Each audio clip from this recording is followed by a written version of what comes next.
Suara saya kedengaran nggak? Suara saya kedengaran kah?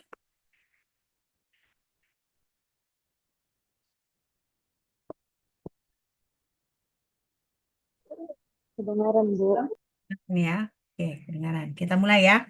Nah, jadi topik kita, berarti kan kita tinggal 3 pertemuan dengan UAS ini ya. Bener nggak? Dengan UAS 3 pertemuan atau UAS tidak termasuk yang 3 pertemuan itu?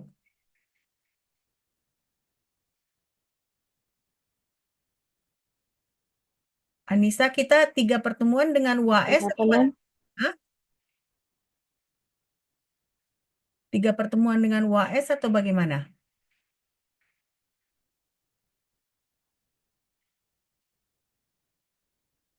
3 pertemuan dengan UAS ya. Kan saya kemarin kan saya tanya ada berapa pertemuan lagi. Nah, Anissa jawab kan 3 pertemuan. Nah, 3 pertemuannya itu dengan ujian akhir atau belum ujian akhir? Dengan ujian akhir, Mem. Dengan ujian akhir berarti dengan saya topiknya hanya dua pertemuan ya. Nah, jadi kita oke, berarti nanti pertemuan kita selanjutnya hari apa ini? Hari Senin ya? Iya, Mem, hari Senin. Kamis kan kita kan, oke. Nah, nanti hari Senin kita bertemu lagi.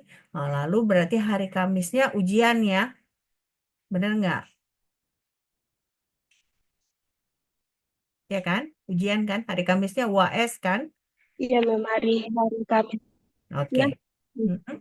Mm. Oke, Heeh. oke kita lanjut ya. Nah, ini kita sekarang mempelajari tentang distribusi Boltzmann. Nah, distribusi Boltzmann. Nah, ini distribusi Boltzmann ini masuk di topik kimia tentang statistical thermodynamics. Nah, jadi tentunya akan ada hitungan, tapi ada juga konsep-konsep yang perlu kita pelajari. Oke.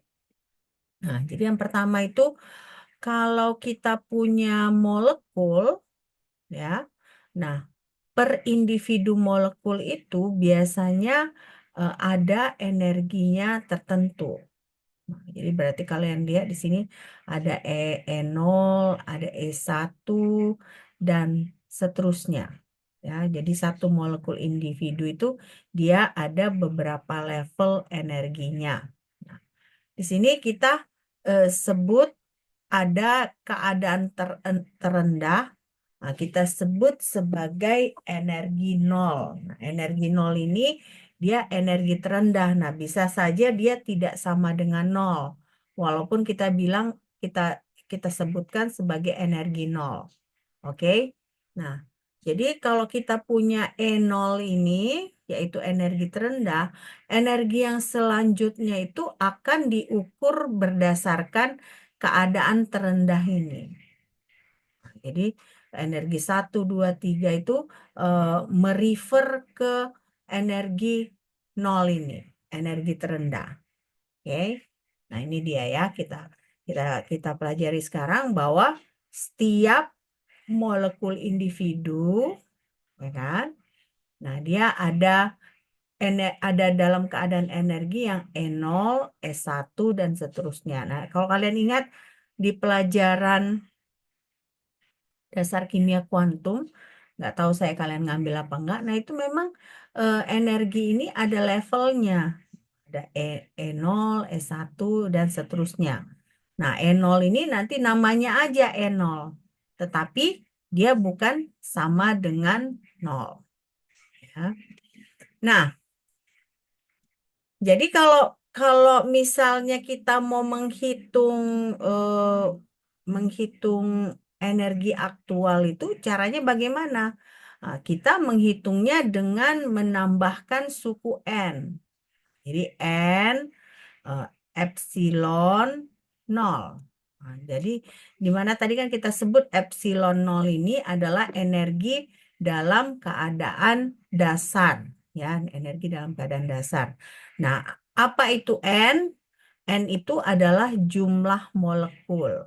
Nah, jadi berarti untuk kita mengetahui berapa energi aktual itu, ya, kita harus mengalihkan jumlah molekul dengan energi dalam keadaan dasar atau E0, epsilon 0. Ya. Nah, si epsilon 0 ini contohnya kalau kita mau mempelajari molekul, ada energi yang vibrasi. Ada energi yang gerakannya vibrasi, ada energi yang gerakannya misalnya linier gitu. Nah, jadi kalau misalnya eh, kita mau berbicara tentang energi vibrasi atau energi getaran, epsilon 0 itu adalah energi getaran pada titik 0. Titik nol. Jadi jangan kalian pokoknya sekarang yang dari slide 1, slide 2 dan 3 ini yang pertama kalian harus ambil energi dengan level terendah itu kita sebut sebagai E0, tetapi nilainya eh, bukan juga, belum tentu nol. Ya, ada juga nanti keadaan dia nol, tapi dia tidak selamanya dia nol. Ya, nah jadi berarti kita sebut ini epsilon nol ini energi getaran titik nol. Ya, nah sampai di sini ada pertanyaan? Belum ya, belum ada. Jadi masih udah jelas ya bahwa ada energi, kalau ada molekul ya, molekul itu biasanya ada level energinya ya, E0, E1, dan seterusnya. Nah, E0 itu adalah energi pada level terendah ya. Nah, lalu em, ada juga namanya energi aktual atau energi yang dihitung. Nah, energi aktual itu kita mengkalikan si jumlah molekul dengan eh, energi terendah. Energi terendah ya. Epsilon 0 ini kan energi terendah. Oke? Nah, selanjutnya kita bisa lihat di sini. Jadi kalau misalnya kita ada N0, molekul N0 dalam keadaan energi epsilon 0, nah, jadi berarti kalau N0 itu, nah, dia energinya adalah epsilon 0. Nah, kalau N1 energinya adalah epsilon 1. Berarti kalau di dalam sistem itu kan berarti ada N0, ada E1, N1, ada N banyak gitu, ada banyak molekul. Artinya berarti jumlah total molekulnya itu adalah N0 tambah N1 dan seterusnya. Tergantung di molekul itu ada berapa jumlah, di sistem tersebut ada berapa jumlah molekul. Nah, jadi makanya tadi kita sebut N besar ini adalah jumlah total molekul dalam sistem. Ya, jumlah total molekul dalam sistem. Nah, jadi di sini kita bisa lihat ya, eh, kita punya sistem. Ya. Di dalam sistem itu ada N0, ada N1, dan seterusnya. Nah, berarti kalau N0 itu energinya adalah NE0. Ya, karena dia paling rendah. Nah, lalu kalau N1 energinya adalah E1 dan seterusnya. Oke, ini konfigurasi instan, namanya konfigurasi instan ya. Nah, lalu bagaimana spesifikasi dari populasinya? Nah, spesifikasinya kalau kalian lihat di sini berarti kumpulan dari molekul itu kita bisa buat seperti himpunan. Nah, ya kan kita belajar dulu di SD. Nah, himpunan itu kan ada kurung kerawal gini kan. Nah, berarti himpunan itu adalah N0, N1, dan seterusnya. Jadi ini yang kita sebut sebagai spesifikasi himpunan dari populasi molekul. Nah, nah, apakah dia akan seterusnya seperti ini populasinya? Tidak, ya. Populasi itu dia berfluktuasi. Nah, jadi populasi molekul berfluktuasi kenapa? Karena molekul itu nggak hanya diam kan? Nah, molekul itu ada dia yang bertabrakan dengan sesama molekul, ada yang bertabrakan dengan dinding dari molekul, ya. Nah, jadi di sini kita bisa lihat bahwa eh, populasi dari suatu molekul dalam sistem dia itu tidak tetap, tapi dia berubah-ubah. Nah, kenapa dia berubah-ubah? Karena molekul ini dia tidak diam, molekul itu bergerak, ya, bergerak. Dia bisa bergerak dengan bertabrakan dengan sesama molekul. Nah, bisa juga dia bertabrakan dengan dinding dari kontainer dari molekul tersebut. Nah, karena kan kita selalu sebut, misalnya kalau kita asumsikan suatu molekul, dia ada dalam satu sistem. Nah, berarti kan sistem itu ada batasnya. Nah, jadi si molekul itu tidak hanya ada kemungkinan bertabrakan dengan sesama molekul, tetapi dia juga bisa bertabrakan dengan batas dari sistem tersebut. Ya, nah ini yang kita sebut sebagai spesifikasi populasi. Ya, jadi himpunan dari molekul yang dia tidak tetap. Nah, dia selalu berfluktuasi. Nah, lalu eh, sekarang kita asumsi awal, asumsi awal itu kita asumsikan kalau energi itu identik, energi dari semua konfigurasi. Nah, jadi kalau dia identik berarti eh, tidak ada limit dari jumlah molekul di setiap level. Nah, jadi kan kalau kalau kita kita bilang N0 itu kan bukan jumlah molekulnya yang nol, enggak, tapi jumlah molekul pada keadaan awal. Nah, jadi berapa jumlah molekulnya itu tidak ada batasannya, ya, tidak ada batasannya. Nah, jadi berarti tiap level itu bisa berbeda jumlah molekulnya, ya. Jadi makanya di sini itu asumsi awal yang eh, kita anggap gitu ya.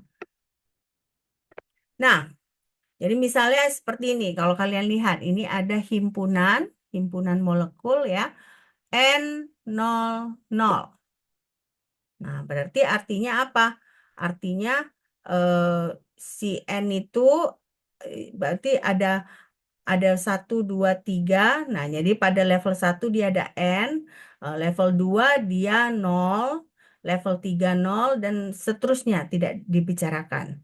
Nah, tapi ada juga yang N -2, 2, 0, 0. Nah, jadi berarti ini kan kalau kalian lihat di sini N kurang 2 ya. N dengan -2. Nah, kalau kalian lihat di sini kan eh, apa namanya? eh, dia ada komanya di sini. Nah, berarti pada keadaan ini ada dua molekul, yaitu si N dengan -2. Ya, si N dengan -2. Nah, jadi makanya ini di himpunan itu dia nggak bisa kita tentukan bagaimana dia jumlah molekulnya. Dia tergantung pada keadaannya masing-masing. Nah, jadi kalau yang ini kan berarti setiap molekul berada dalam keadaan nol. Berarti kalau ini kan keadaan satu. Kalau ini kan keadaan 0, 1, 2, dan seterusnya. Nah, ini keadaan satu. Keadaan satu itu ada dua molekul. Tapi keadaan 2, 3, dan seterusnya tidak ada molekul. Nah, sementara kalau ini keadaan 1, 2, dan seterusnya nggak ada molekulnya karena 0 ditulis. Nah, jadi hanya pada keadaan 0 yang ada N molekul. Jadi seperti itu cara melihatnya. Ini dia dia himpunan, ya kan? Nah, ini dia yang di sini dia N epsilon 0, ya, jumlah molekul pada epsilon 0, jumlah molekul pada keadaan satu, jumlah molekul pada keadaan 2, dan seterusnya. Nah, jadi ini kan pada keadaan satu dia ada dua molekul. Nah, berarti pada keadaan 0 ini ada N dikurang 2 molekul. Nah, pada keadaan 0 dia ada N molekul. Nah, begitu dia variasi konfigurasi dari si himpunan jumlah molekul ini. Oke. Nah, sekarang bagaimana caranya misalnya konfigurasi dalam keadaan dasar itu bisa dicapai? Nah, jadi misalnya contohnya gini ya. Kita punya N dikurang 2, 2, 0, 0. Nah, berarti eh, dia yang yang ini kadar 0 ini ya dia bisa berbagai cara. Kenapa? Karena kan dia tidak ditentukan berapa jumlahnya. Dia hanya bilang N kurang 2. N-nya berapa? N-nya kita belum tahu. Nah, jadi artinya ada banyak cara untuk kita menempati keadaan 0. Tapi yang pasti untuk konfigurasi seperti ini, dia wajib dalam keadaan satu, hanya 2 molekul. Ya, hanya 2 molekul. Oke. Nah, jadi ini cara membaca yang N kurang 2, 2, 0, 0 ini. Oke. Sampai di sini kalian mengerti nggak?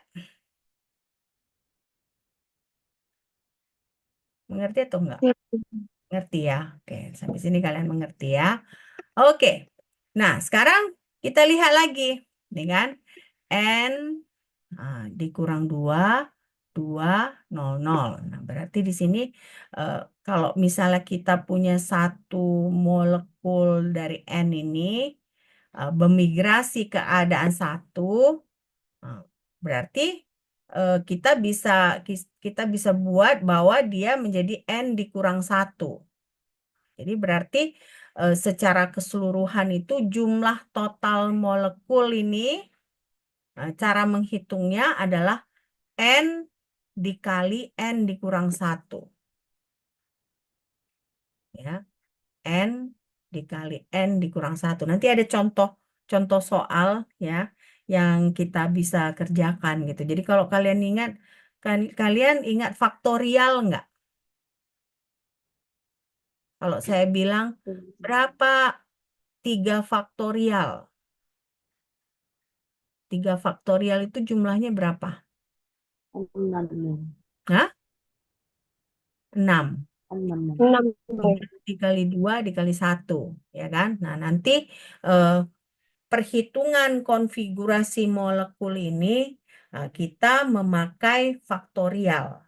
Ya, faktorial. Nah, tapi berarti kita lihat di sini ya. Dia jumlah total kita bisa memilih 2 molekul itu adalah N dikurang N dikali N dikurang 1. Jadi bagaimana kita bisa memilih 2 ini? Ya, ini kan ada 2 molekul dalam keadaan satu. Nah, dia jumlahnya adalah N dikali N dikurang 1. Oke. Nah, ini dia konfigurasi molekul. Nah, sekarang konfigurasi akhirnya itu bagaimana? Nah, konfigurasi akhirnya itu kita bisa lihat dia setengah N dikali N dikurang 1. Ya, setengah N dikali N dikurang 1. Nah, ini dia konfigurasi akhirnya. Jumlah total cara untuk mencapai konfigurasi yang ini. Kalau ini tadi kan berapa, kalau N dikali N dikurang 1, berapa caranya, berapa total cara untuk mendapatkan konfigurasi 2 ini? Nah, dia caranya adalah N dikali N dikurang 1. Tapi kalau misalnya berapa jumlah cara untuk mendapatkan ini keseluruhannya, dia adalah setengah N dikali N dikurang 1. Ya, setengah N dikali N dikurang 1. Ya, oke. Jadi kalian harus bedakan. Kalau yang ini berapa cara untuk mendapatkan 2 pada keadaan 1. Nah, sementara kalau yang ini cara untuk mendapatkan konfigurasi yang totalnya ini. Nah, jadi berapa cara dia untuk mendapatkan N kurang 2, 2, 0, 0. Nah, caranya adalah setengah N dikali N dikurang 1. Ya. Nah, ini dia. Makanya kita eh, distribusi Boltzmann, namanya distribusi Boltzmann. Jadi kita mempelajari bagaimana distribusi molekul di dalam sistem. Ya, ini memang kalau kalau saya bilang kalau kalian agak bingung pun, saya mengerti. Karena ini bukan pelajaran gampang ya. Dulu saya ngambilnya waktu S3 aja eh, agak kesusahan gitu ya. Saya ada mengambil mata kuliah. Ini kan kalian bagian dari kimia fisika ya. Jadi hanya belajar sedikit aja ya. Kalau saya sewaktu S3 ada belajar yang namanya statistical thermodynamics ini dia satu kelas. Jadi kayak yang kalian bayangkan sepanjang kelas itu kami belajar yang kayak gini. Kalau kalian kan ini hanya masih sedikit gitu ya. Tapi kalau kalian masih bingung-bingung nggak apa-apa. Nanti kan saya share slide-nya. Kalian bisa pelajari lagi. Oke? Nah, lalu eh, tadi saya bilang kan apa tadi? Si himpunan populasi itu dia nggak bisa tetap, ya kan? Nggak bisa tetap. Kenapa? Karena ada fluktuasi. Jadi bisa misalnya kita awalnya punya N00, nah tapi karena terjadi tabrakan, dia menjadi N dikurang 2, 20. Ya. Nah, jadi berarti artinya apa? Artinya itu eh, kita nggak bisa dia satu satu konfigurasi, konfigurasinya selalu berubah-ubah. Tetapi di sini disebutkan bahwa hampir semua, hampir selalu gitu ya, eh, ditemukan pada konfigurasi kedua ini eh, N-nya besar. Nah, jumlah N yang besar ya. Lebih mungkin terutama eh, jika N besar. Jadi berarti konfigurasi yang ini yang kedua, lebih mungkin terjadi kalau jumlah N-nya besar. Ya, oke. Oke, lanjut ya. Nah, sekarang ada sistem bebas, ya, sistem bebas. Nah, sistem bebas itu dia berarti eh, bisa gini. Ini kan dia ada konfigurasi pertama, konfigurasi kedua. Nah, kalau sistem yang bebas itu dia bisa bolak-balik antara yang pertama dan kedua. Misalnya dia pada satu kondisi dia berubah jadi yang kedua. Nah, pada satu kondisi lagi berubah kondisi lagi dia berubah jadi yang pertama gitu ya. Nah, jadi di sini makanya ada sistem yang bebas yang dia bisa saling berubah ya. Dia bisa bisa misalnya gini. Contohnya pada temperatur rendah dia pada konfigurasi satu. Nah, dinaikkan temperaturnya dia berubah jadi konfigurasi dua. Nah, kita turunkan lagi temperaturnya dia berubah lagi dari konfigurasi satu. Nah, jadi ini yang kita sebut sebagai sistem bebas ya, sistem bebas. Nah, sistem bebas ini berarti dia berpindah di antara dua konfigurasi tersebut. Nah, tapi eh, nantinya ya tetap dia properti dari molekul itu lebih cocok dengan salah satu konfigurasi. Nah, jadi makanya di sini disebutkan bahwa karakteristik propertinya itu bisa juga secara eksklusif dari konfigurasi kedua. Kenapa? Karena kan himpunan ini kan kita hanya berbicara tentang populasi molekul, ya kan? Populasi molekul. Populasi molekulnya itu bisa konfigurasi pertama, bisa konfigurasi kedua. Nah, tapi karakteristik dari si molekul tersebut dia bisa dominan mengikuti karakteristik konfigurasi yang kedua. Ya, jadi ini yang perlu kita pahami. Oke. Nah, ini dia maksudnya sistem bebas ya. Dia bisa beralih dari satu konfigurasi ke konfigurasi yang lain, ya bolak-balik dia tergantung suhu, tergantung tekanan gitu ya. Nah, tapi tetap propertinya itu unik dengan salah satu konfigurasi. Nah, sekarang ini ada eh, kita punya misalnya ini kan secara umum seperti inilah populasi molekul itu ya, N0, N1 dan seterusnya. Itu populasinya ya, populasi dari molekul, konfigurasi populasinya. Nah, hal selanjutnya yang perlu kita pelajari adalah namanya bobot konfigurasi. Jadi bedakan, kalau ini kan konfigurasi. Nah, bobot konfigurasi itu lambangnya adalah W ya. Bobot konfigurasi itu lambangnya adalah W. Nah, jadi nanti kita pelajari bagaimana caranya kita menghitung si W ini ya. Bagaimana caranya kita menghitung si W ini. Oke. Nah, ini misalnya kita punya contoh ya, contohnya. Kita punya konfigurasi N dikurang 2, 2, dan 0. Nah, konfigurasi yang ini ya, dia bobotnya lebih besar dibandingkan konfigurasi N, 0, 0, dan seterusnya. Ya wajar saja kan? Karena ini kan kita punya N dikurang 2, ini ada 2, baru 0 di sini. Sementara di sini kan dia cuma punya N, 0, 0. Berarti artinya hanya pada level 0 dia ada N molekul. Level 1, 2, dan seterusnya dia hanya punya 0. Artinya tidak ada molekul gitu ya. Nah, tentunya wajar kalau misalnya si konfigurasi yang N dikurang 2, 2, 0, 2 dan 0 itu eh, bobotnya itu lebih besar ya. Jadi, lalu sekarang apakah berarti yang ini paling besar? Tentu tidak ya, tentu tidak. Jadi nantinya akan ada lagi yang lebih besar dari ini. Ya.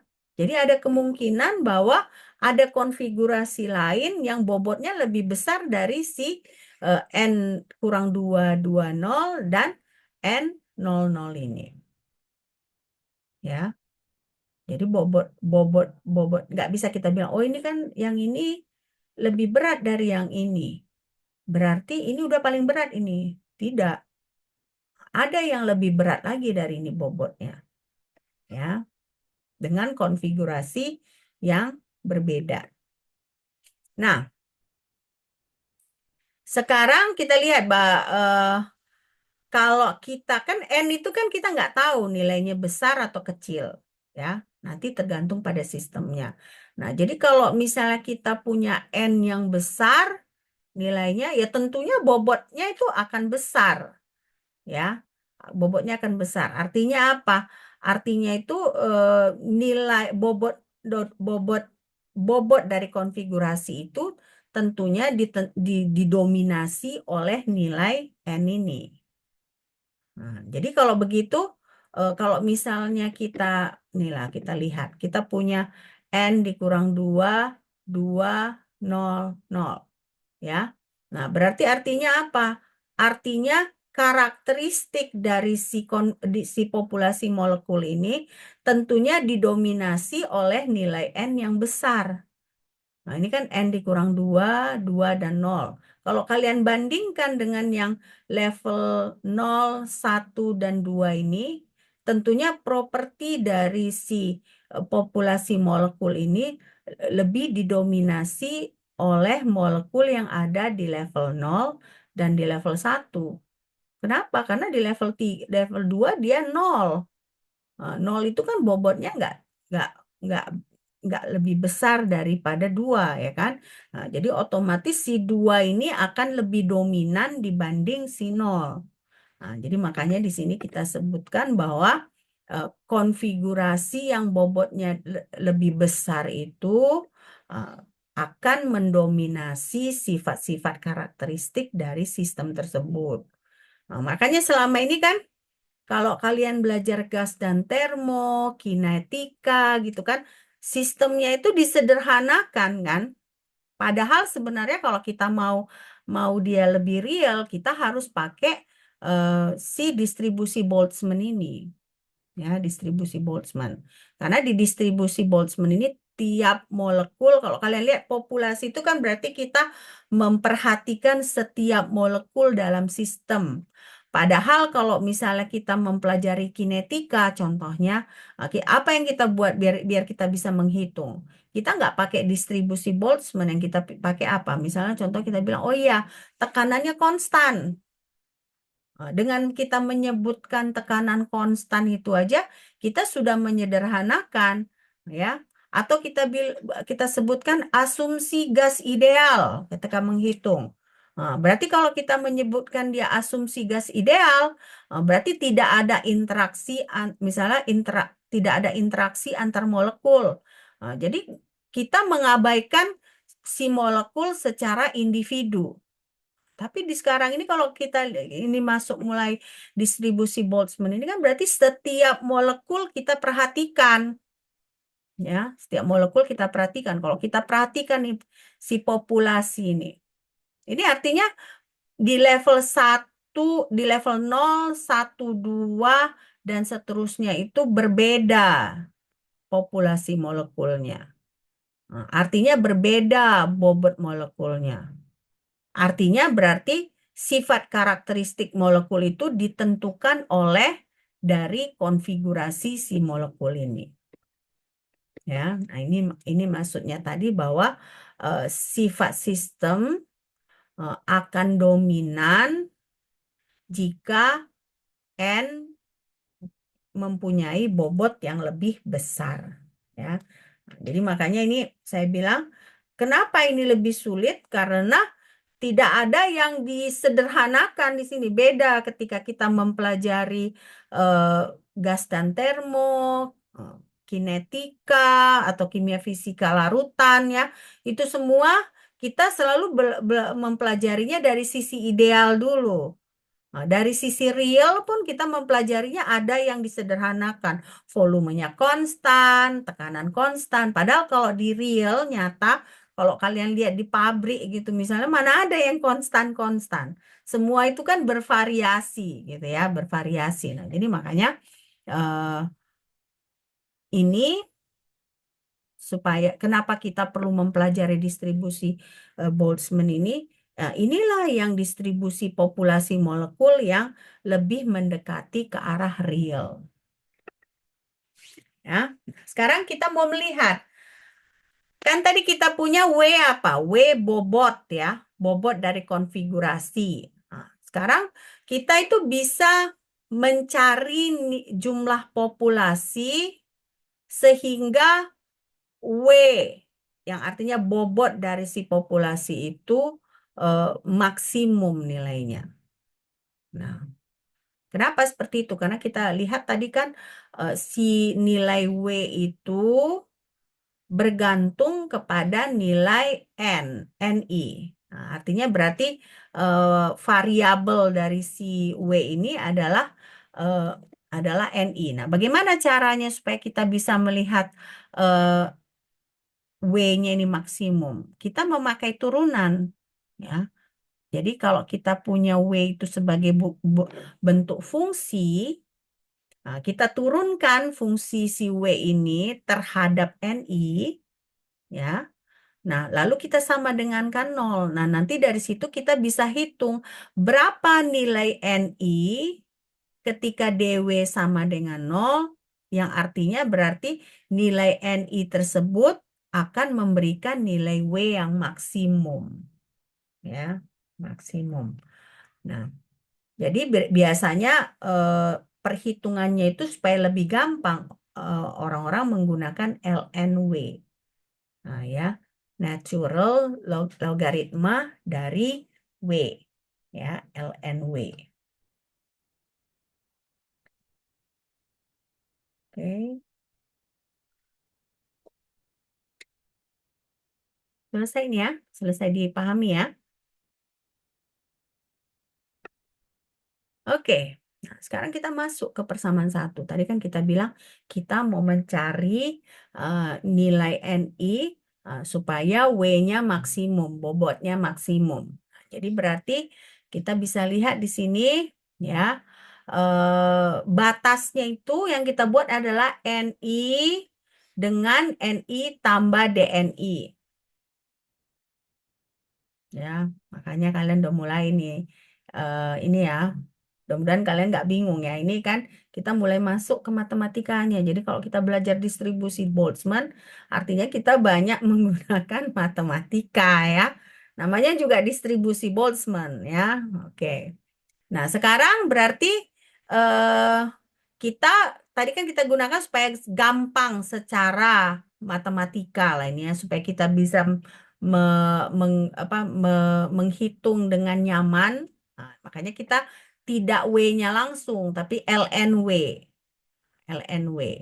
Nah, artinya kalau misalnya batasnya NI ke NI tambah DNI, berarti eh, si LNW itu nilainya itu berubah ya, berubah dari NI ke NI tambah DNI. Ya. Nah, jadi di sini eh, kalau kita turunkan, kan tadi kan kita mau turunkan dia DW sama dengan 0. Nah, supaya kita mendapatkan NI supaya W-nya maksimum, jumlah NI ketika W-nya maksimum ya. Nah, jadi berarti yang kita buat itu kita turunkan si LNW. Jadi DLNW ini ya, ini kita nggak pakai integral, nah, tapi yang kita pakai itu summation. Tapi pada dasarnya dia ini mendekati integral ya. Nah, summation batasnya I ya, di mana DLNW terhadap DNI dikali DNI sama dengan 0. Nah, jadi berarti kalau kita tahu nilai NI pada kondisi ini, W-nya itu adalah sama dengan maksimum. Ya, W-nya adalah sama dengan maksimum. Oke, udah ngerti nih ya? Intinya gini aja sederhananya. Kalau apa? Pokoknya kenapa kita mau melakukan, misalnya gini, kalau kalian punya fungsi parabola, bagaimana kalian menentukan fungsi parabola itu maksimum atau minimum? Itu pelajaran matematika SMA. Kalian turunkan kan? Misalnya kita punya X kuadrat ditambah 2Y ditambah 2, gitu misalnya. Nah, ini tentukan apakah fungsi ini maksimum atau minimum. Nah, caranya bagaimana? Kalian turunkan. Jadi X kuadrat tambah 2Y tambah 2 itu kan berarti 2X. X kuadrat tambah 2X tambah 2, sorry. Jadi 2X ditambah 2. Nah, berarti kalau itu sama dengan 0, berapa nilai X-nya? Berapa nilai X-nya? Turunannya kan tadi jadi 2X ditambah 2 ya kan? Nah, jadi berapa nilai X-nya itu? Negatif 1 ya, negatif 1. Artinya fungsi itu adalah minimum. Nah, gitu ya caranya. Jadi kita turunkan cari turunan pertama dari fungsi tersebut, lalu sama dengan 0. Nah, disitulah kita bisa menentukan apakah dia maksimum atau minimum. Nah, tapi di sini ini pasti dia maksimum. Nah, caranya bagaimana? Turunan pertama sama dengan 0. Ya, oke. Oke. Nah, si turunan ini ya kan menyatakan bahwa LNW ini berubah ketika NI berubah. Ya tentu ya, karena tadi kita sebut apa?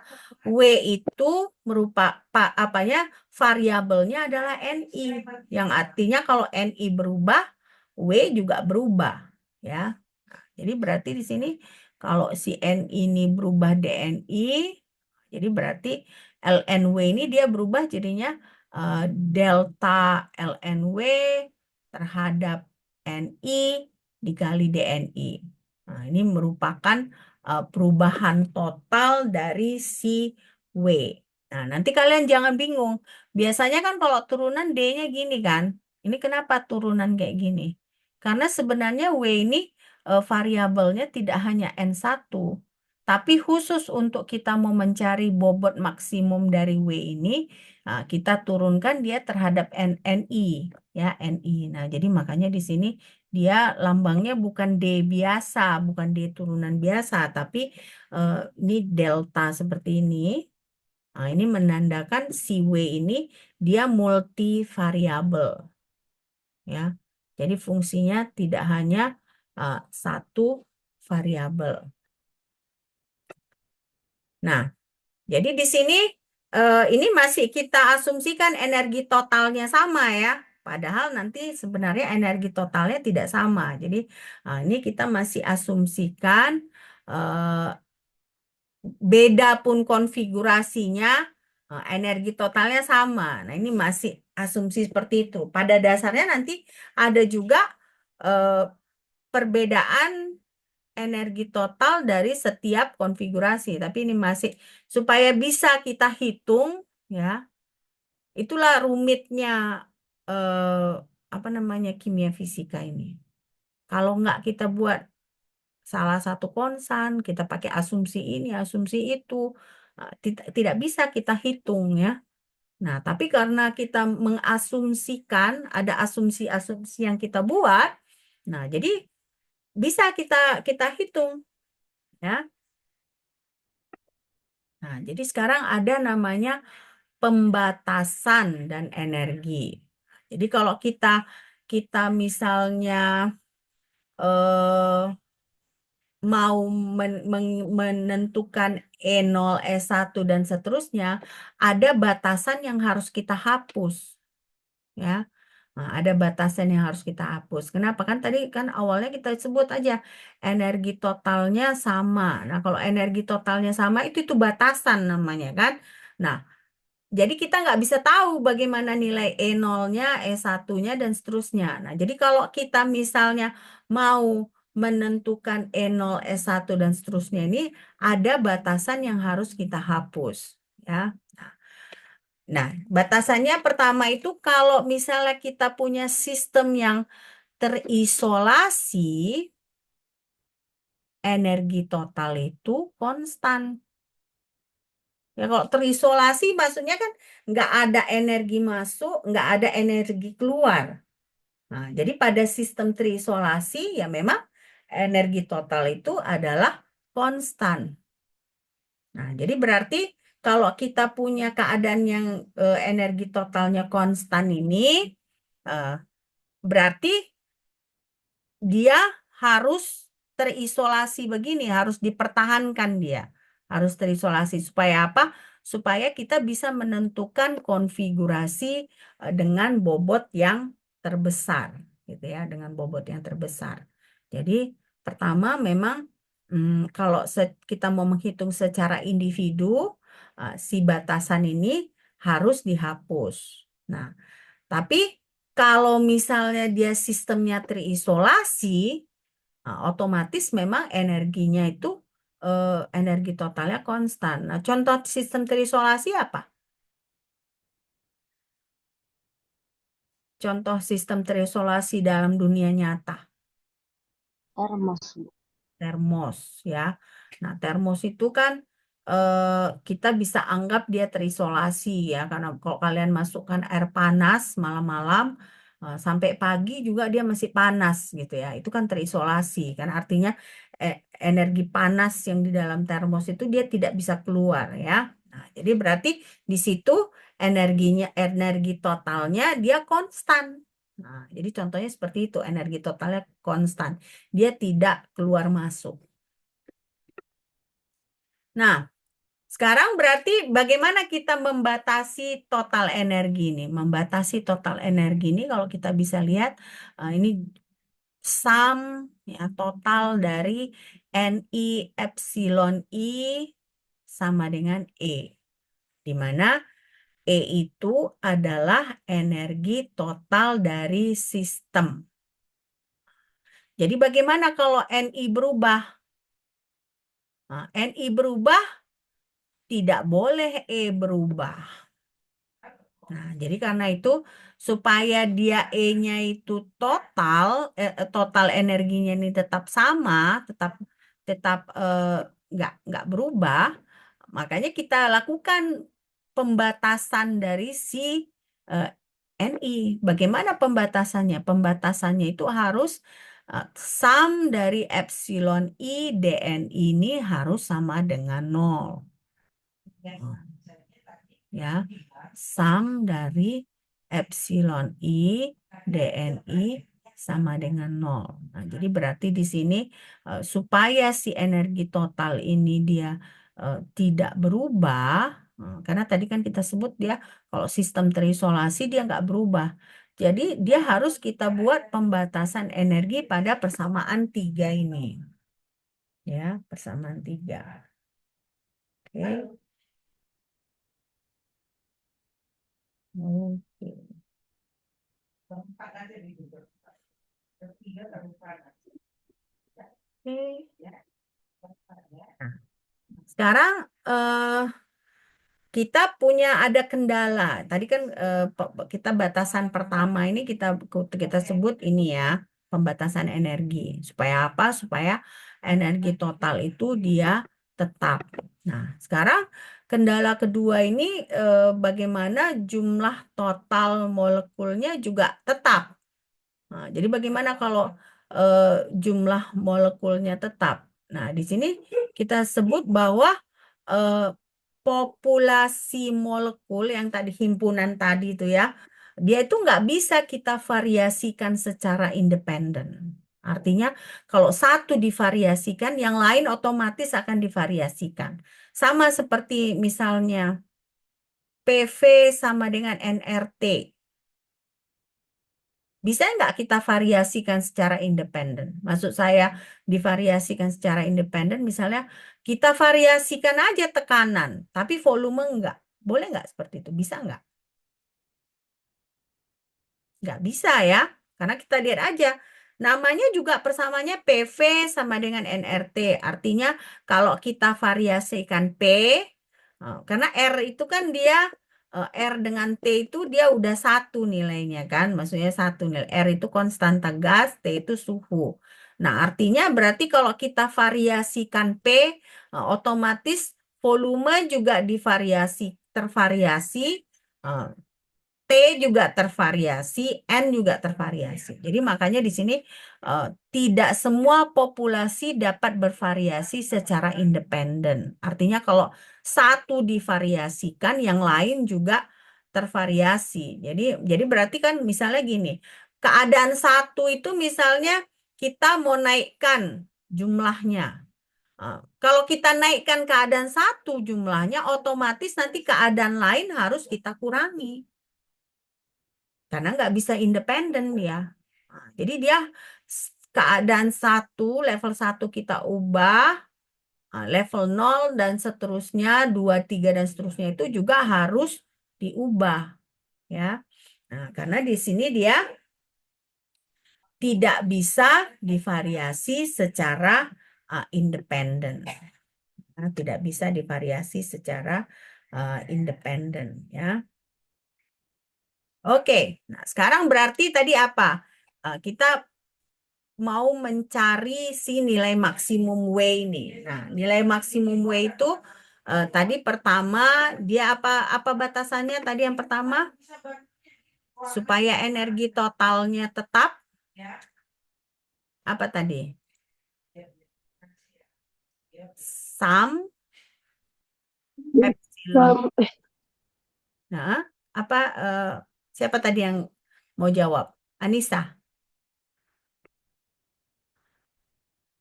Apa tadi batasannya Anissa supaya energi totalnya itu konstan? Jika sistem terisolasinya ini, Mem. Nah, jika sistem terisolasi bagaimana?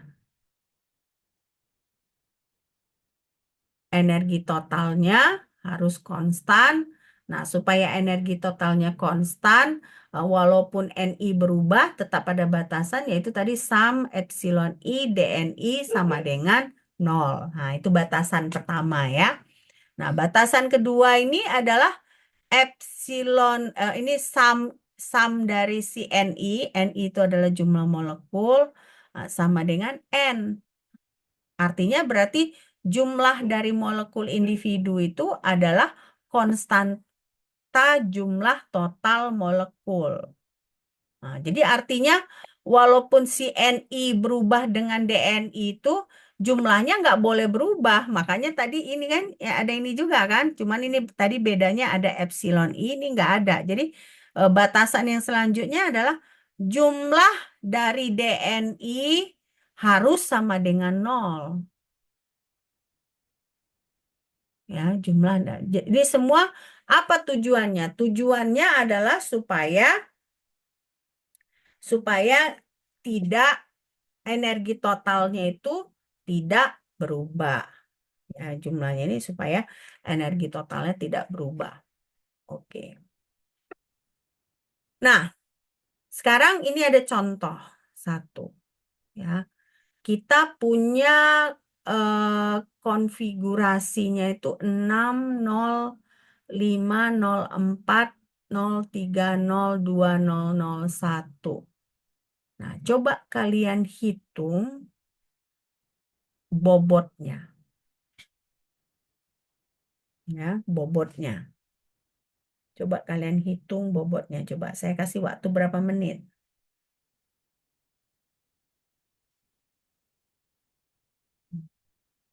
Coba kalian hitung bobotnya.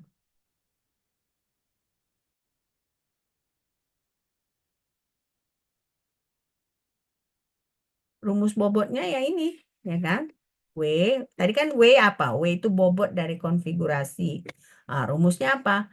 N faktorial dibagi N0 faktorial, N1 faktorial, N2, dan seterusnya. Nah, di sini berarti N0-nya yang mana? N0-nya ini ya, yang 6 ya. 6.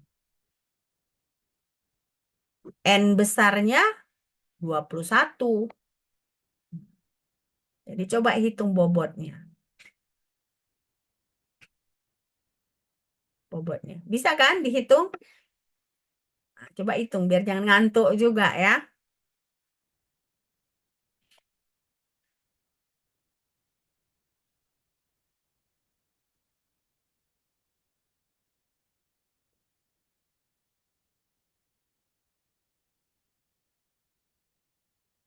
Coba hitung.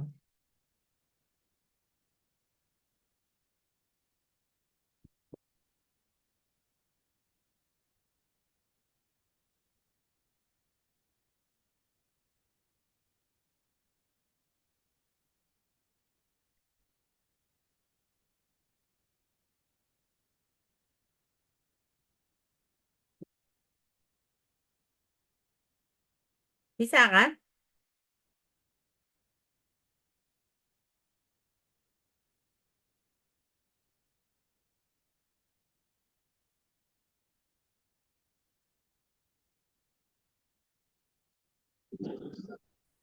Berapa nilai konfigurasi bobotnya?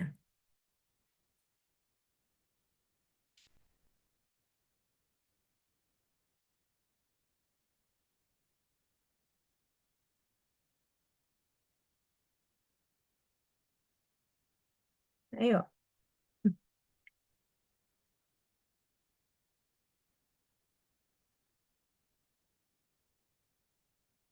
berarti bagaimana nih? Ini caranya berarti kan 21 faktorial. Nah, ini kan N ini kan 21. Karena berapa? Karena jumlah total dari si objeknya adalah 21. Nah, konfigurasinya ini. Kalau kalian jumlahkan ini 6 tambah 0 tambah 5 tambah 0 tambah 4. Ini jumlahnya 21. Nah, jadi N ini adalah jumlah molekul. Ini artinya berarti pada level 0 dia ada 6. Level 1 ada 0. Level 2 ada 5. Nah, jadi kalau kalian jumlahkan, nah dia 21. Makanya di sini 21 faktorial. Nah, lalu dibagi N0. N0-nya adalah 6 faktorial. N1 adalah 0 faktorial. 0 faktorial itu sama dengan apa? 0 faktorial. 1 ya, Mem. 1. Nah, jadi berarti pokoknya yang 0 faktorial ini pengalinya jadi 1. Jadi yang perlu kalian hitung adalah berapa 6 faktorial, berapa 5 faktorial, berapa 4 faktorial, berapa 3 faktorial, berapa 2 faktorial, dan berapa 1 faktorial. Ya.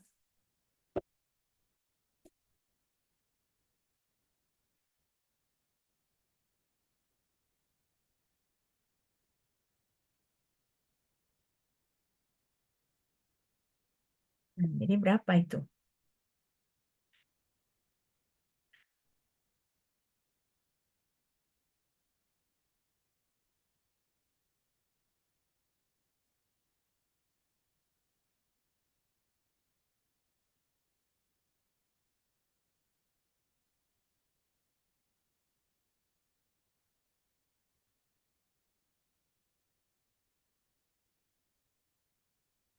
Jadi berapa bobotnya?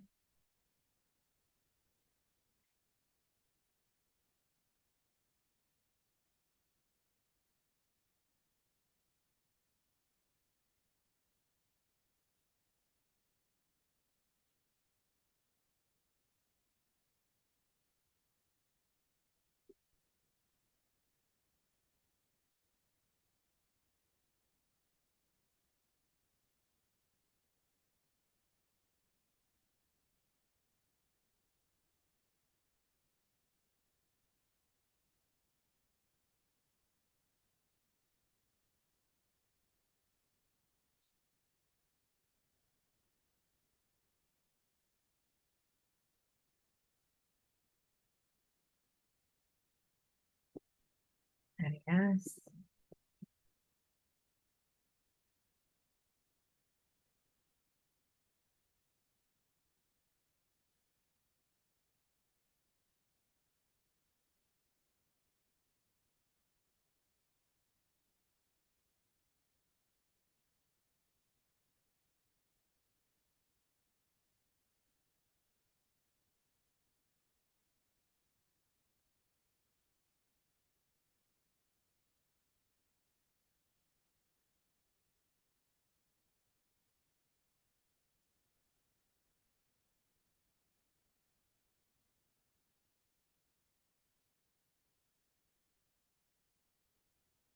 Berapa jadinya bobotnya?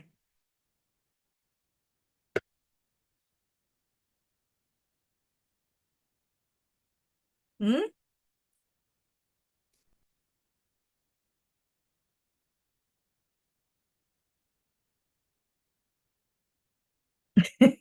Ini hitungan biasa ini kan.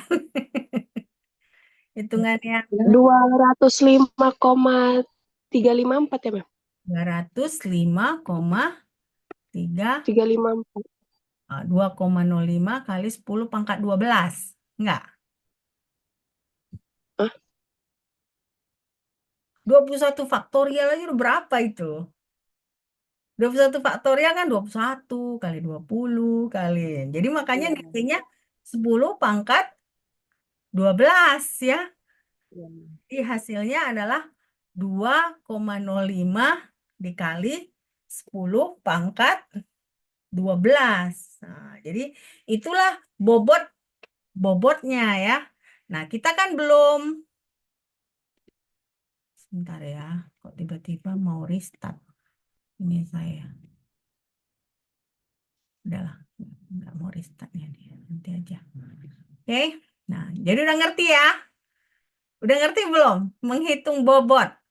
Ini masih menghitung bobot, belum mencari berapa nilai NI agar bobotnya maksimum. Belum, ini masih kita mau tahu kalau kita punya 21 objek ya, dengan konfigurasi seperti ini, berapa bobotnya? Bobotnya itu adalah 2,05 dikali 10 pangkat 12 ya. Sangat-sangat besar ya bobotnya ya. Sangat-sangat besar. Oke. Udah bisa kita lanjut ya. Bisa kita lanjut. Tadi apa Anissa salahnya di mana? Kok bisa jawabannya kayak gitu? Kami tadi lupa lihat pangkatnya, Mas. Pangkat. Oh, di kalkulator. Iya, Mem. Tadi. Iya. Oke, makanya harus hati-hati lah. Udah S2 loh kalian. Nah, masa pangkat pun salah, harus hati-hati ya. Maksudnya kalau kita udah S2 tentunya ada sedikit kerumitannya dibandingkan S1. Bener kan? Nah, jadi makanya pangkatnya hati-hati berhitung ya. Oke, sekarang coba ini. Kita punya 10 faktorial. Nah, 10 faktorial ini coba kalian hitung pertama pakai ya faktorial biasa. Tapi yang kedua, coba kalian hitung memakai ini. E pangkat X ln X dikurang X. Nah, ini perkiraan Stirling namanya. Nah, yang ketiga, coba kalian hitung X faktorial ini. Nah, dia mengikuti 2 pi pangkat setengah dikali X pangkat X tambah setengah dikali E pangkat negatif X. Nah, jadi hitung 10 faktorial dengan 3 cara yang berbeda. Nah, saya kasih waktu ya. Karena nggak, kalau kita kuliah, kalau saya aja yang ngomong nggak boleh kan. Harus juga kalian berpikir. Nah, ini sebenarnya nggak susah yang kalian tinggal misalnya 10 faktorial ya. Yang pertama kalian pakai definisi faktorial, berarti kan 10 kali 9 kali 8 seterusnya. Nah, kalau pakai perkiraan Stirling, kalian berarti E pangkat 10 ln 10 dikurang 10. Nah, jadi berapa 10 faktorial kalau memakai perkiraan Stirling? Nah, lalu ada perkiraan Stirling yang lebih akurat, versi yang lebih akurat lagi. Apa itu? 10 faktorial sama dengan 2 pi pangkat setengah dikali 10 pangkat 10 tambah setengah dikali E pangkat negatif 10. Nah, coba saya kasih waktu ya.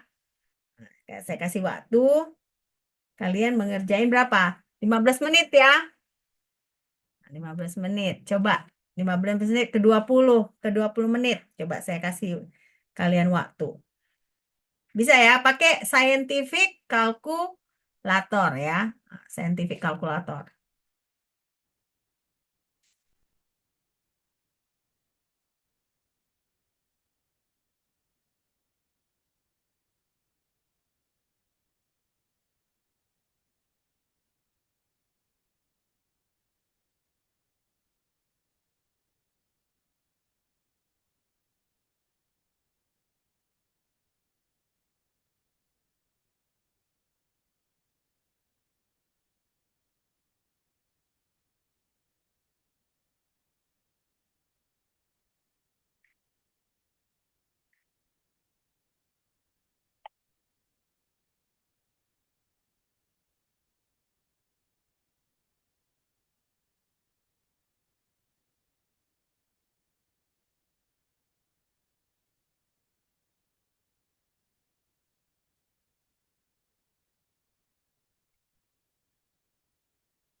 Nanti satu soal keluar seperti ini 2S ya. Ya. Jadi makanya coba kalian kerjakan supaya paling nggak satu soal UAS bisa kalian kerjakan ya.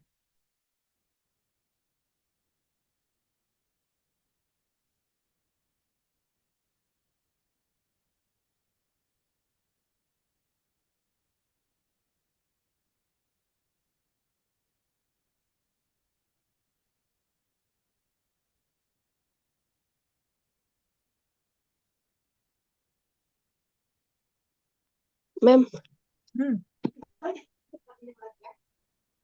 ya, ininya Mem, yang definisi faktorialnya dapat tiga 3,628,800 Mem. 628 3.628.800 Mem. berarti kalau kalian buat kayak pangkat gitu berapa? 3,6 kali 10 pangkat berapa? Pangkat 7 atau pangkat 6? Kan?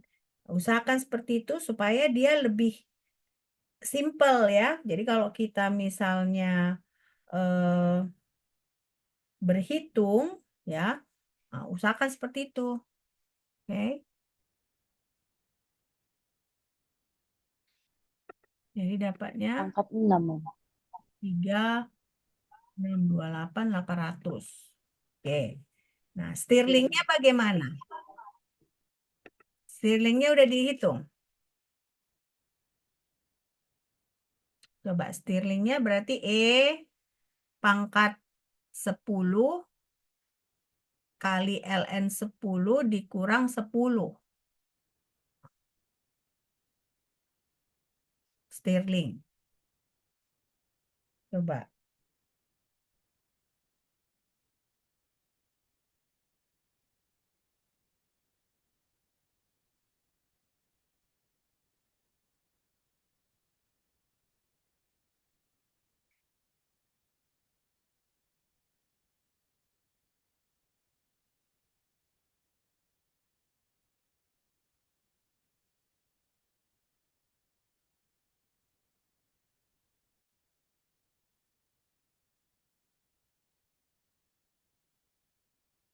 Berapa dapatnya?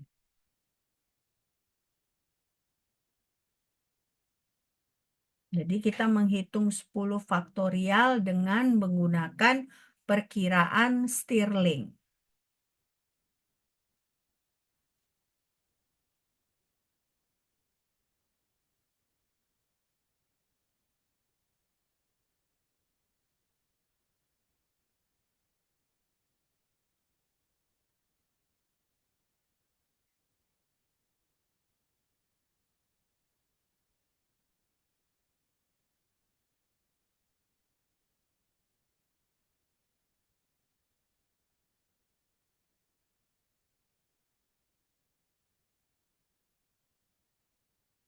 Tahu kalian menggunakan ini kan?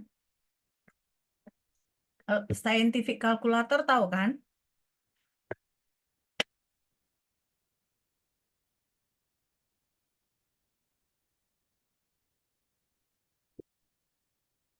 Saya coba gunakan scientific. Mem, Nah, ini Mem, 3.690.152.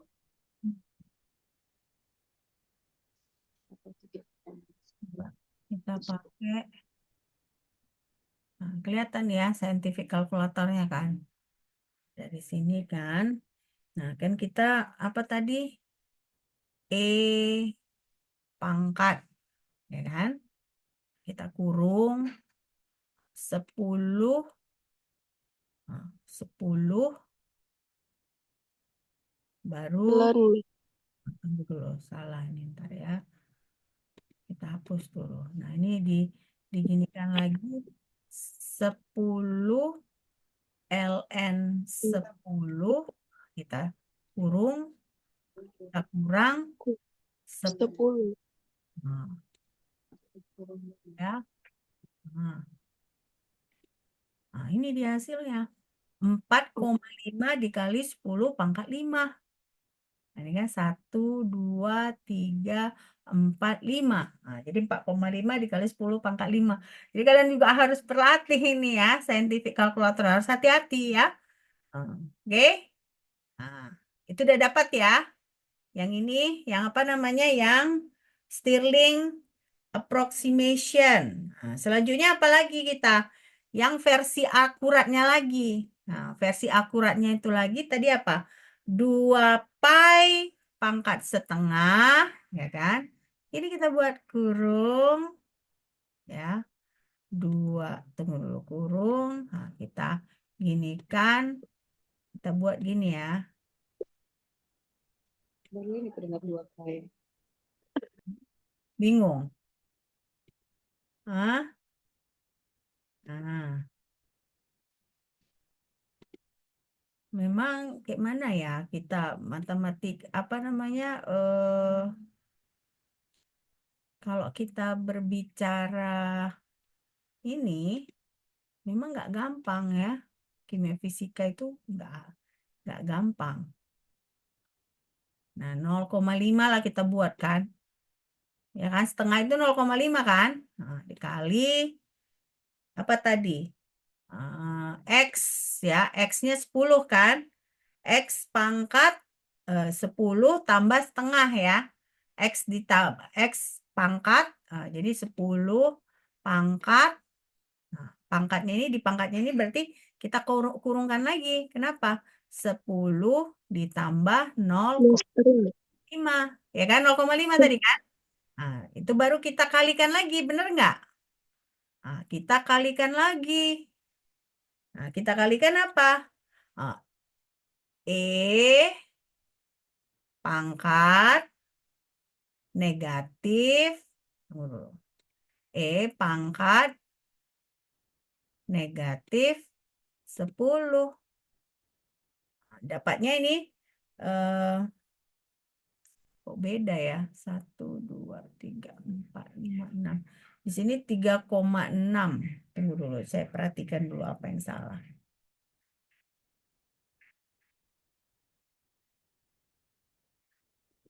Kalian dapatnya berapa yang ini? Yang I3?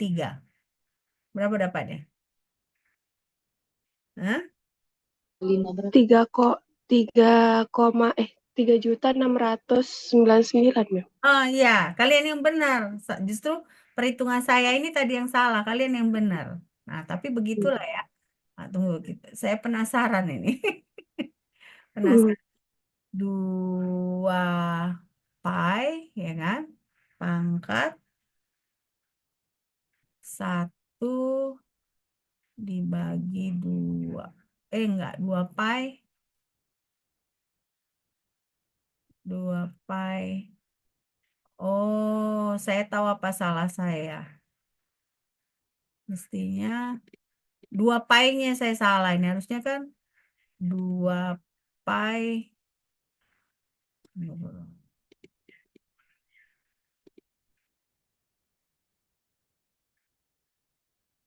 Harusnya gini kali ya. Baru kita pangkatkan. Gitu. Tadi saya jadinya pi-nya jadi pangkat setengah. Nah, ini baru dikali apa tadi? Saya orangnya penasaran. 10 pangkat 10 Mem. 10 dipangkat Pangkat 10. 10 ditambah setengah ya, benar nggak? Iya kan? Dibuka kurung 10 tambah setengah Mem. Nah, 10 tambah setengah ya kan? Nah, lalu kita kalikan lagi. Kita kalikan. Tunggu dulu. Mudah-mudahan kali ini Pangkat min 10 Mem. E pangkat negatif. Pangkat min 10. Udah sama sama Betul. kalian kan? 3,6 dikali 10 pangkat 6. Jadi saya salahnya tadi di sini. Nah, ya. Oke? Oke. Iya, Nah, jadi iya, Mem. udah jelas ya, udah jelas ada 3 cara perhitungan populasi tadi. Ya kan? Ada 3, kok ada 4 yang masuk ini. Joy 2 ini. Joy 2 device ya. Kok ada 2? Oke. Jaringannya, Mem. Hah, kenapa? Tempat Kak Joy. Kenapa? Jaringan tempat Kak Joy ini muter, Mem. Bentar. Oh, oke oke. Nah, jadi berarti di sini kalau kalian lihat kan, dia bisa caranya yang pertama, cara yang kedua segini, ya kan? Cara yang ketiga ini. Nah, jadi versi lebih akuratnya, ya, versi lebih akuratnya. Oke. Nah, ini contoh 3. Jadi pokoknya kita ini kan latihan-latihan soal berapa populasi relatif dari keadaan sistem 2 tingkat saat suhu mendekati 0. Saat suhu mendekati 0. Ya kan? Ini kalau nggak kita lanjut minggu depan apa ya, hari apa kita ketemu lagi? Hari Senin, Mem. Senin. Oke, sampai di sini ada pertanyaan? Nggak ada, Mem. Ada ya. Nah, berarti nanti satu soal UAS bakal seperti yang tadi ya. Nah, itu jadi itu gampangnya aja. Nanti yang sulit-sulitnya dari Prof. Asep. Yang dari saya gampang-gampangnya aja. Oke. Kalau tidak ada pertanyaan, kita lanjutkan hari Senin. Hari Senin jam berapa tadi kamu bilang? 9 ya? Jam 8? Jam berapa, Anissa? Jam 8, Mem, sampai 9.40 hari Senin, Mem.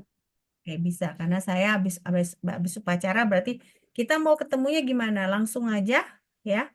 Karena saya nggak bisa online kalau hari Senin jam segitu. Boleh, Mem. Langsung aja ya. Kita ketemunya sejaman aja, nggak usah pas sejam 40. Kita kan sebenarnya harusnya sejam 40 kan. Nah, 1 jam 40. Tapi eh, Papa sejam sejam lebih 20, sejam lebih 30 gitu aja ya. Oke?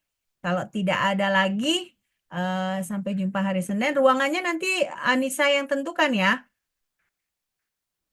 Iya, Mem. Biasanya di ruangan 3, Mem. Lantai 2.